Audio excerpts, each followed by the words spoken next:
že náš biznis je práve taký, že čím viac ľuďom pomôžem, tým viac pomôžem aj sebe. Ak chcem dlhodobo dosahovať výsledky, dlhodobo rásť, ja potrebujem skúsenosti a to sa dá jedine teda cez aktivity. Zrazu sa z toho celého nebol môj cieľ, ale náš spoločný.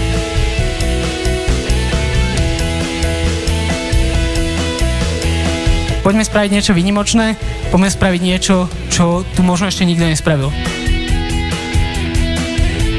Ďaleko viac ako všetky technologické vývoje, všetky inovácie, všetko, ekonomiky posúva dopredu práve to, že začali ženy viacej pracovať.